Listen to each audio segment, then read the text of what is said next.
네, 안녕하세요. SNA 연기 스피치 대표 강사 김규현입니다. 오늘은 대화 잘하는 5가지 비법에 대해서 말씀을 드리려고 하는데요.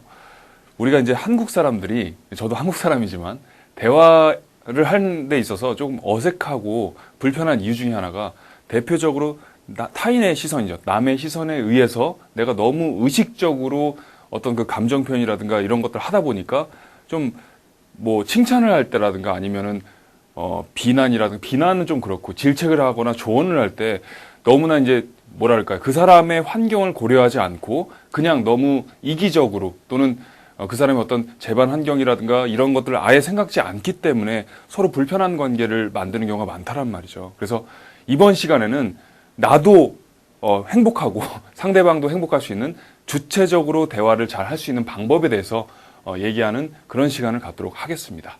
네. 자, 그래서 첫 번째 시간은 이제 어색함을 깨트리는 대화법인데요. 자, 여기 나온 것처럼 어색함을 깨트리는 대화 방법을 이해하는 거. 우리가 처음에 만났을 때 아이스 브레이킹이라고도 하는데 좀 어색어색하고 이제 대면 하지 않습니까?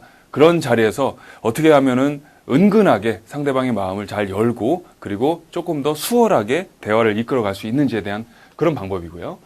두 번째는 이제 상황에 맞는 적절한 대화법인데요.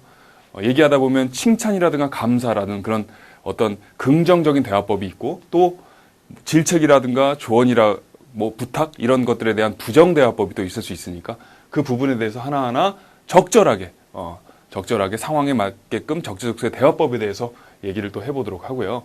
세 번째는 남녀 관계 좀 재밌죠. 알다가도 모르는 관계가 바로 남녀 관계라고 하는데 그 부분에서 어떻게 하면 상대방을 존중하면서 잘 관계가 원만하게 흘러갈 수 있도록 대화를 할 수 있는가에 대해서 얘기를 하고요. 마지막으로 이제 직장 사람들이 굉장히 많죠. 직장인들이 많은데 특히 이제 미생에서 나온 것처럼 갈등 상황 시에 우리가 직장에서 보면 연봉 때문에 그만두는 게 아니고 사실 한 7, 80%는 사람 때문에 그만두거든요. 그랬을 때 어떻게 그 갈등 상황에서 적절하게 대화를 잘 할 수 있는가에 대해서 얘기를 하도록 하겠습니다.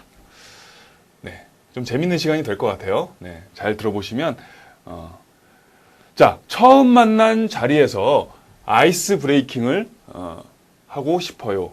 가장 많은 그 어색함을 깨트리는 방법 중에서 묻는 질문 중에 하나인데요. 여러분들은 좀 어떻게 생각하세요? 처음 만난 자리에서 뭐 대면하고 막 이럴 때 어떤 식으로 푸나요? 네, 저도 지금 궁금한데 사람마다 좀 다를 수 있는데 근데 가장 중요한 거는 사람마다 자존심이라는 게 있거든요. 저도 이제 있고 여러분들도 있겠죠.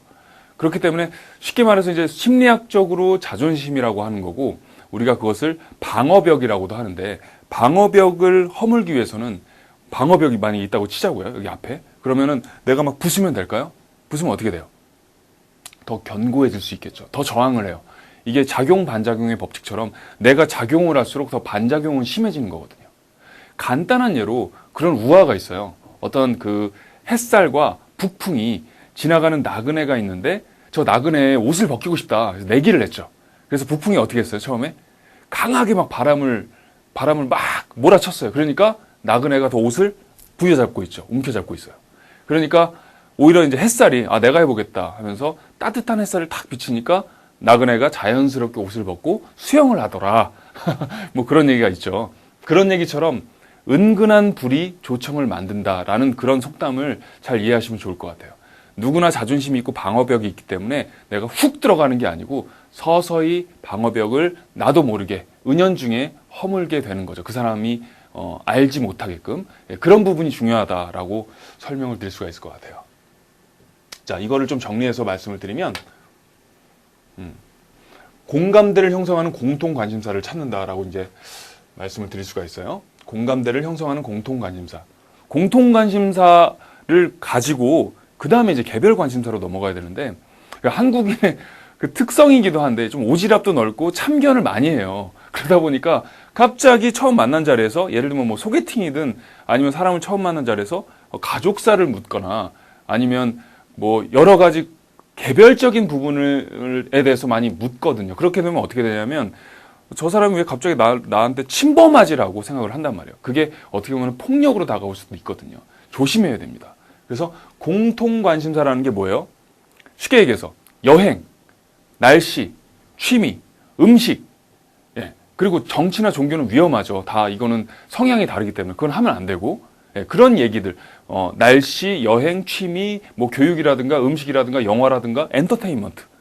뭐 음식 얘기를 했을 때, 음식 좋아하세요? 라고 했는데 그 얘기를 왜 나한테 물어? 이런 경우 없잖아요.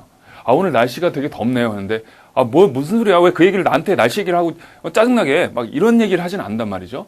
그렇기 때문에 그런 부분에 대해서 얘기를 해서 서서히 방어벽을 허물거나 아니면 이런 것도 좋아요. 예를 들면 어떤 모임에서 동창회다. 라고 했을 땐, 야, 학교 다닐 때 우리 뭐 재밌었지 않았냐? 학교 다닐 때 추억을 얘기하는 거죠. 학교의 추억을 동창에서 얘기하는 것은 마치 그 공통 관심사를 찾아내는 누구나 공감할 수 있는 그런 공통 분모라기 때문에 충분히 누구나 참여할 수 있는 그런 대화라는 거죠. 그런 부분부터 생각해서 방어벽을 서서히 허문 다음에 또 하나의 방법이 이제 칭찬과 유머죠. 한국 사람들이 칭찬에 굉장히 약해요. 네. 그 예를 들면 영화를 보더라도 전부 다 봉준호야. 전부 다 박찬호 감독이에요. 그래서 눈이 너무 높으니까 그 비난과 이제 뭐 질책을 너무 많이 하는데 중요한 것은 비평과 비난이 차이가 있단 말이죠. 비난은 그냥 상대방을 무시하는 거예요. 어떻게 보면은 인신공격이라든가 이런 것까지 다 포함되어 있는 건데 비평은 이 사람이 잘 되기 위해서 내가 질책을 해주는 거거든요. 조언을 해주는 거거든요. 그런데 우리나라에서는 이게 비난이 너무 많기 때문에 사람들이 점차적으로 자존감이 낮게 되는 부분도 강한 것 같아요. 그러니까 어떻게 보면은 잘 되는 이 사람이 더 잘 될 수 있도록 또는 여러 가지 좋은 얘기를 많이 해줌으로써 자존감을 서로 이제 지켜주면서 자존심도 낮지 않게끔 만들어주는 건데 우리는 자존심은 높고 자존심은 세고 자존감은 낮은 이상한 그런 습성을 지니고 있단 말이죠. 그런 전체적으로 긴장도도 높고 서로에 대해서 비난이라든가 그런 그 힐난하는 부분도 많기 때문에 그런 것들을 서로 좀 조심해야 되지 않을까. 그래야지 서로 행복하지 않을까라는 생각을 많이 합니다. 제 강의 주제이기도 하고요, 대표적인. 자, 그래서 이제 칭찬을 많이 했을 때, 칭찬을 했을 때 어떻게 돼요? 사람이 기분 나쁘지 않잖아요. 그러니까 더 마음을 열 수가 있겠죠. 유머는 조금 조심하긴 해야 돼요. 섣불리 유머를 했다가 오히려 더 그 유머라는 게 두 가지가 있거든요. 칭찬적인 유머가 있고 그러니까 서로 재밌는 서로 분위기를 기분 좋게 하는 유머가 있고 상대방을 공격함으로써 일부가 재밌게 하는 그런 유머가 있는데 뒤에 유머는 오히려 독이 되는 부분일 수가 있어요. 그래서 절대 공격이라든가 이런 걸 하지 않고 공감대를 형성할 수 있는 예를 들면 요새 뭐 이런 얘기가 있더라 하면서 그냥 자연스럽게 얘기를 하든가 그런 식으로 이제 얘기를 하는 게 방어벽을 허물 수 있다라고 말씀을 드릴 수가 있겠죠.